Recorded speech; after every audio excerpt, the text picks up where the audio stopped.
Teman-teman sekalian, kita lanjut lagi di video kita yang tentunya akan membahas seputar dasar-dasar ilmu nahwu ala santri, yang dimana pada dua video sebelumnya kita tidak membahas tentang nahwu, kita bahas tentang buku lain yang sesuai dengan permintaan dari subscriber kita. Tapi alhamdulillah, insya Allah di video kali ini kita akan melanjutkan pembahasan kita tentang ilmu nahwu. Dan di video-video sebelumnya kita sudah membahas tentang kalam, pembagian kalam, dan juga di bab selanjutnya yaitu bab tentang i'rab kita juga membahas pembagian i'rab, bahwasanya i'rab itu terbagi menjadi 4 bagian, atau tanda-tanda i'rab itu ada 4 bagian. Yang pertama rafa, yang kedua nasab, yang ketiga jar, dan yang keempat adalah jazam. Dan insya Allah di video kali ini kita akan masuk kepada bab yang baru, yaitu babu ma'rifati alamati i'rab, ya. Bab yang baru.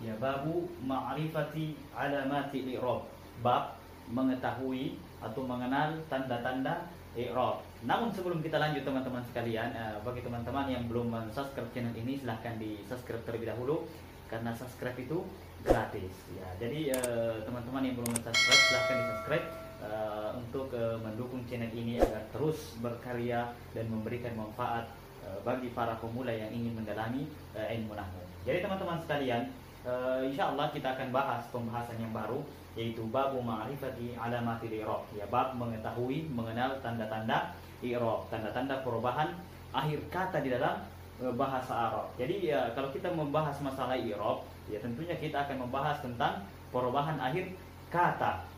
Dan yang kedua teman-teman sekalian, dengan mempelajari i'rab kita akan mengetahui posisi atau letak-letak kata di dalam sebuah kalimat. Apakah kata ini berkedudukan sebagai ini, apakah kata ini berkedudukan sebagai itu, dan seterusnya. Maka dengan mempelajari i'rab, selain kita akan mempelajari harokat akhir suatu kata dalam bahasa Arab, kita juga akan mengetahui posisi di setiap kata dalam kalimat. Apakah kata itu berposisi sebagai pelaku, apakah kata itu berposisi sebagai maf'ulun bi, objek, apakah kata itu berposisi sebagai predikat, dan seterusnya.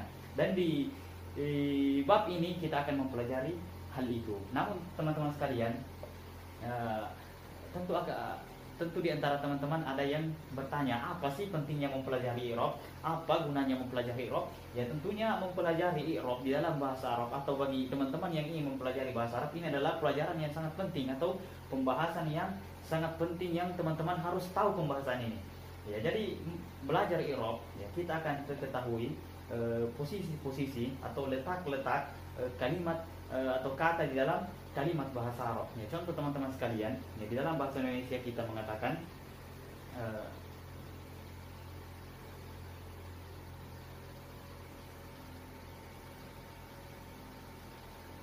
Muhammad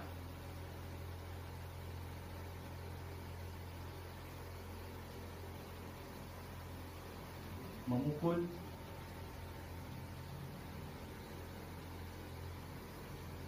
Salman.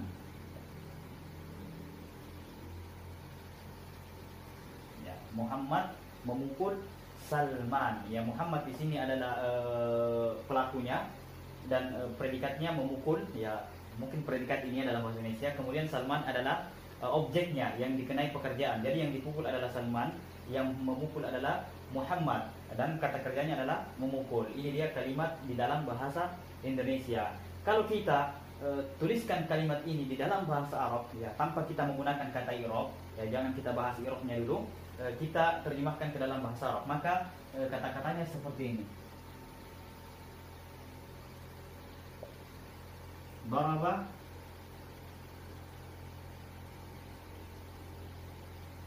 Muhammadun Salman. Ya, daraba Muhammadun Salman. Muhammad telah memukul Salman. Ini dia terjemahannya di dalam bahasa Arab. Namun ketika kita menggunakan ilmu nahwu atau ketika kita menggunakan i'rab, kita memasukkan kata i'rab di dalam menuliskan bahasa Arab Muhammad memukul Salman, maka boleh jadi maknanya tidak demikian. Ya, misalnya kita ulang ya.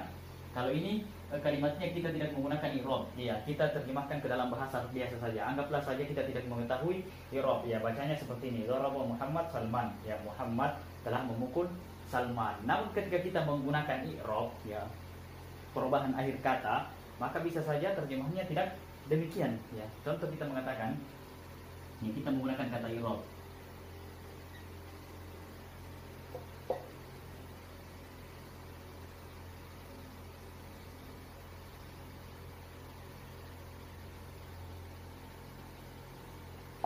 Ya, daraba Muhammad Salman, ya kita tulis dua kali ya.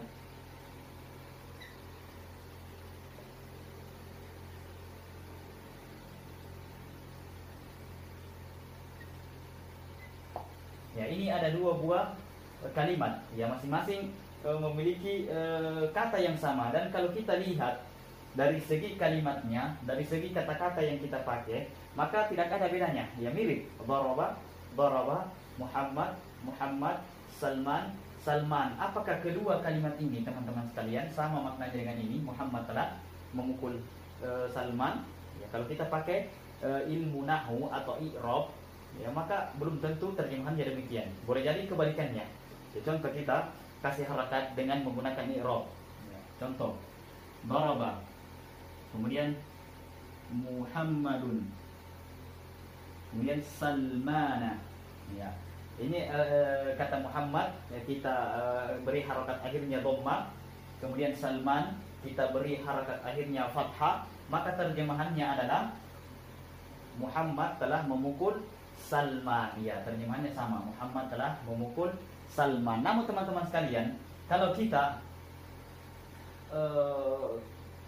kasih harokat kalimat yang kedua, misalnya daraba Muhammadan,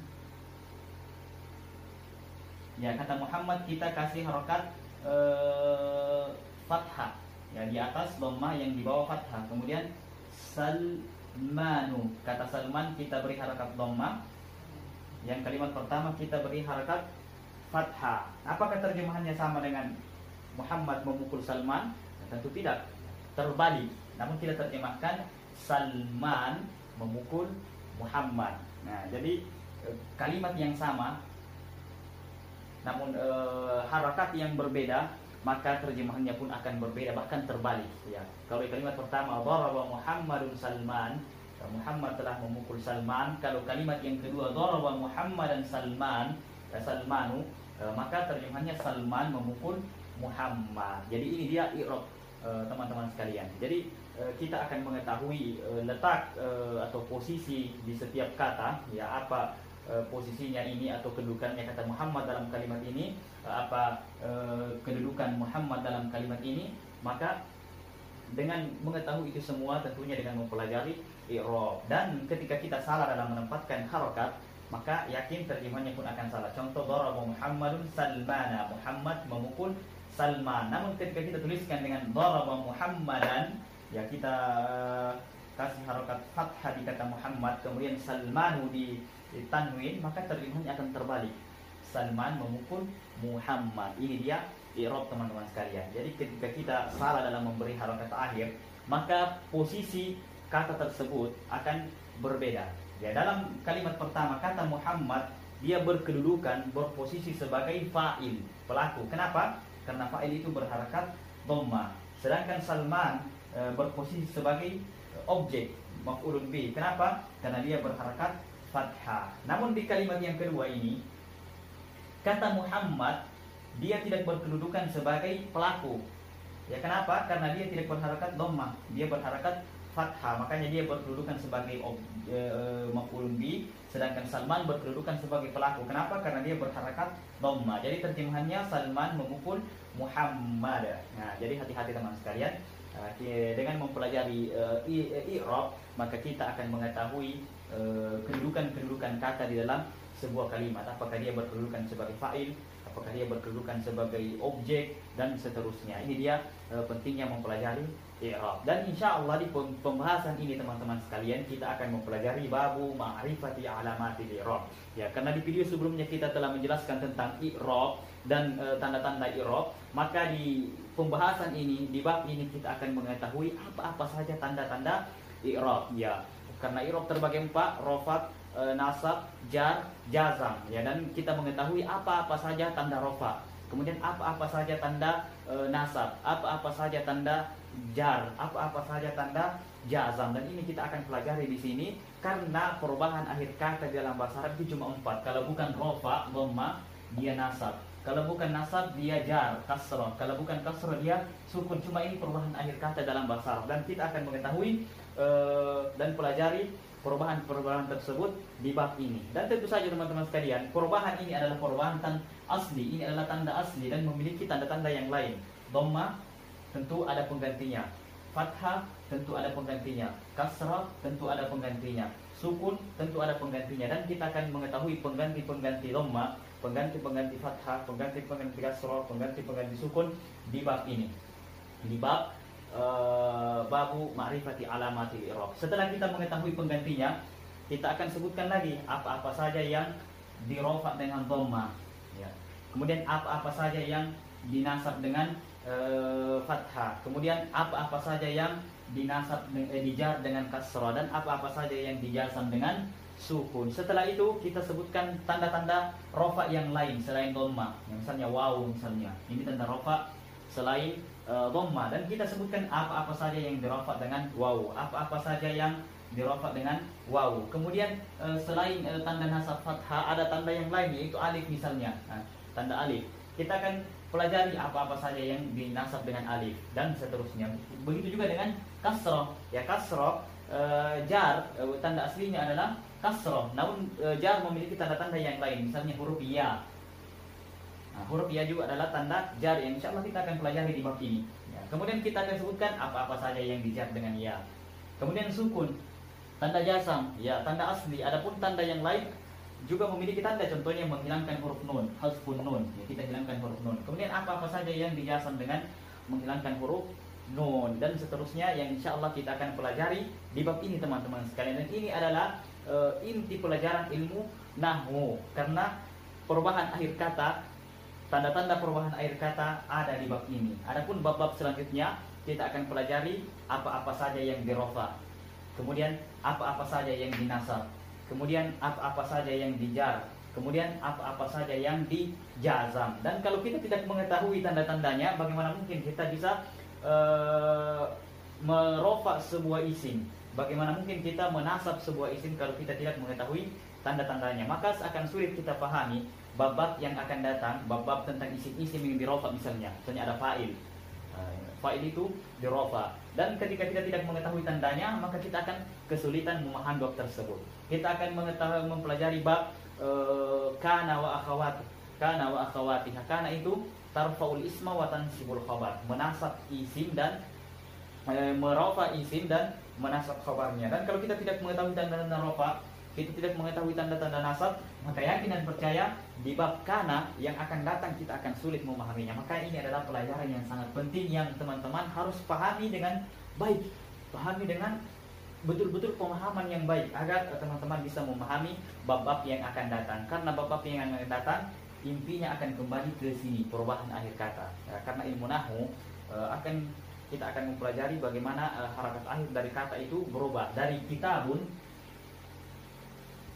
dhamma menjadi kitaban misalnya, kemudian menjadi kitabin, menjadi kitabin. Ya, kenapa bisa berubah dari dhamma menjadi kitaban menjadi kitabin? Nah, kita akan pelajari di bab-bab yang akan datang. Adapun tanda-tandanya kita akan pelajari di sini. Makanya teman-teman sekalian yang penasaran apa-apa saja yang dirofa dengan dhamma, kemudian apa-apa saja yang dinasab, kemudian apa-apa saja yang dijar dan dijazam, silahkan ada ini tampilan tabel, ya silahkan dilihat. Inilah gambaran pelajaran kita di video-video selanjutnya. Ya sangat banyak ya, dan insya Allah video ini, video bab i'rab ini tentunya akan kita buat mungkin lebih dari 10 video, karena tidak mungkin kita jelaskan babu ma'rifati alamatil i'rab cuma 1 video atau 2 video atau 3 video atau 4 video, itu tidak cukup. Akan kita butuhkan beberapa video, mungkin ada sekitar 10 lebih atau mungkin sampai 20 video. Makanya teman-teman sekalian, pelajaran ini atau bab ini kita akan buat season. Ini season 1, season 2, season 3 dan seterusnya. Maka teman-teman sekalian jangan sampai ketinggalan di dalam pembahasan ini, karena ini adalah inti dari pelajaran ilmu nahwu. Inti dari pelajaran ilmu nahwu. Kita akan pelajari tanda-tanda akhir kata, baik itu dari segi huruf atau dari segi harakat. Ya, saya kira cukup teman-teman sekalian gambaran babu ma'rifati alamatil i'rab. Insyaallah kita akan bahas pembahasan pertama, yaitu rofa, di video selanjutnya. Insyaallah kita akan bahas rofa, kemudian tanda-tanda rofa, kemudian apa-apa saja yang berbaris rofa atau isim yang di rofa. Kemudian setelah itu kita bahas nasab dan apa-apa saja yang dinasab, dan tanda-tanda nasab itu apa saja, dan seterusnya. Insyaallah video ini akan berkelanjutan beberapa pertemuan, mungkin sampai 20 kali pertemuan, dan insyaallah kita akan bahas secara terperinci dan jelas, dan contoh-contoh yang mudah untuk dipahami untuk teman-teman sekalian. Insyaallah sampai jumpa di video selanjutnya. Baik.